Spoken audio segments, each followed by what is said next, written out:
किसको दिया गया नंबर? ये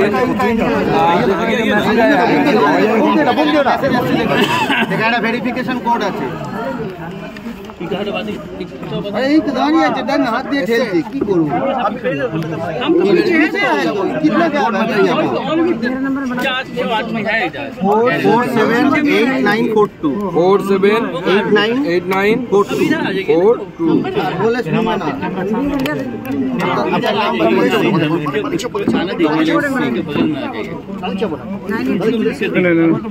ठीक है, स्पेलिंग एक बार चेक कर लेंगे।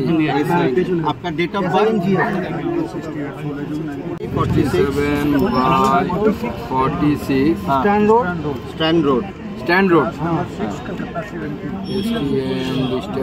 रोड। पिन है, पिन 7,07,000 70007। वेस्ट बेंगल से ऑटोमेटिक चला जाए। कोलकाता से मिले थे जोड़ा 165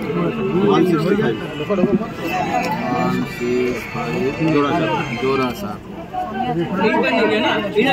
03875 नंबर लिया हुआ है आपके नंबर कर दे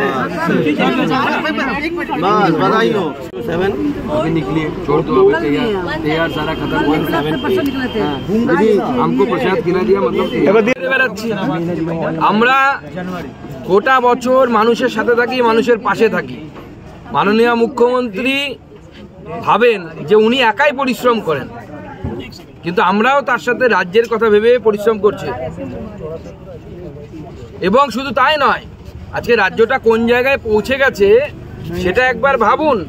যে আজকে যে জোড়াসাঁকো বিধানসভায় আমরা বসে আছি, উনি কিছুদিন আগে এসেছিলেন, বড় বড় কথা বলছে, সেই জোড়াসাঁকোর এমএলএ মোবাইল চুরি হয়ে গেছে। রাজ্যটাকে তো উনি চোরেদের আস্তানা বানিয়ে ফেলেছেন, চোরেদের অভয়ারণ্যে পরিণত করেছেন। এখন আমরা সদস্যতা গতবার যা হয়েছিল সেই অনুসারে আমরা যথেষ্ট ভালো জায়গায় আছি, কিন্তু হিন্দিতে একটা কথা আছে যে দিল মাঙে মোর, খুশি হলে পরে তো বন্ধ করে দেবো, খুশি হয়ে তাহলে আপনি আরো বেশি করতে হবে, আরো বেশি করতে হবে। টার্গেট পূরণ করতে পারবে বঙ্গ বিজেপি? আমরা টার্গেট দিয়েছি, একটা আমার দেয়া টার্গেট, ওটা উপর থেকে বা কোথা থেকে দেয়া টার্গেট। অমিত শাহজি এসে বলে গেলেন 1 কোটির টার্গেট। সেটা তো অমিত শাহজির আগে আমি ভাষণে বলেছি, 1 কোটির টার্গেট আমি দিয়েছি। তো সেই 1 কোটির টার্গেট আমরা সামনে রেখেছি। 100 যদি আপনি টার্গেট করেন, 100 না পৌঁছতে পারলেন 60-70 অবধি তো পৌঁছতে পারবেন। তো স্বাভাবিকভাবে সবসময় টার্গেট বড় রাখতে হয়। আমার বিশ্বাস আমরা যদি পুরো দেশের মতো লম্বা সময় পাই, আমি জানি না আমাদের কেন্দ্রীয় নেতৃত্ব সেটা অ্যালাউ করবে কিনা, যদি করেন ওনারা তাহলে আমরা পৌঁছে যাবো। কিন্তু এবার গোটা দেশের সাথে তাল মেলাতে হয়, যেহেতু আমরা সর্বভারতীয় দল। অন্যান্য রাজ্য অনেক দিন ধরে করছে, অনেক কম মাস ধরে করছে, কিন্তু আমরা মাত্র 15 দিন সময় পেয়েছি এখনো পর্যন্ত। সেই অনুসারে আমাদের পারফরমেন্স ভালো। সেই 15 দিনের মধ্যে আবার আপনারা জানেন পুজো সমস্ত কিছু ছিল, সেই অনুসারে আমাদের পারফরমেন্স ভালো। বিধানসভা ভোটের জন্য দেখুন, এরকম কোনো বিষয় নেই। ভারতীয় জনতা পার্টি এমন একটি রাজনৈতিক দল, প্রতি 6 বছর অন্তর, পরের 6 বছর, এর পরে আবার 6 বছর পর ভারতীয় জনতা পার্টি সদস্যতা অভিযান করবে নতুন করে। এমনি সদস্যতা মাঝে হয়, কিন্তু সেটা অ্যাড অন হয়। কিন্তু 6 বছর পর পর একমাত্র ভারতীয় জনতা পার্টি একমাত্র রাজনৈতিক দল যারা নিজের সদস্যকে সুযোগ দেয় যে সে সদস্য আবার হবে কিনা পার্টির কাজকর্ম দেখে, এবং পার্টিকেও সুযোগ দেয় বাঁচতে, যে পার্টি আমাকে 6 বছর পর সদস্য রাখবে কি রাখবে না। এটা একমাত্র ভারতীয় জনতা পার্টি রাজনৈতিক দল, যার দম আছে এটা করার। অন্য ভারতবর্ষের কোনো রাজনৈতিক দলের এটা দম নেই যে 6 বছর অন্তর অন্তর নতুন করে মেম্বারশিপ করা। পুরোটাই আমাদের নরেন্দ্র মোদীও কিছুদিন আগে পর্যন্ত পার্টির মেম্বারশিপ ছিলেন না, আমি ছিলাম না, শুভেন্দু অধিকারী ছিলেন না, দিলীপ ঘোষ ছিলেন না। নতুন করে আমরা সবাই সদস্য হলাম।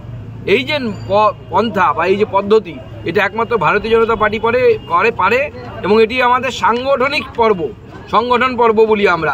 এর সাথে ভোটের কোনো যোগাযোগ নেই। শেষ প্রশ্ন, এর কাছে আহ্বান করা হয়েছে, রাজ্য সভাপতি হিসেবে আমি আহ্বান করেছি, সকলকে বলেছি যে আবার নতুন করে সমস্ত কিছু তৈরি হবে। আমাদের নিয়মটাই বুথ সভাপতি থেকে শুরু করে সর্বভারতীয় সভাপতি পর্যন্ত। তো স্বাভাবিকভাবে সবাই কাজে যেন নামে, এবং সেই কাজে কারো কোনো বাধা নেই, সবাই মেম্বারশিপ করা।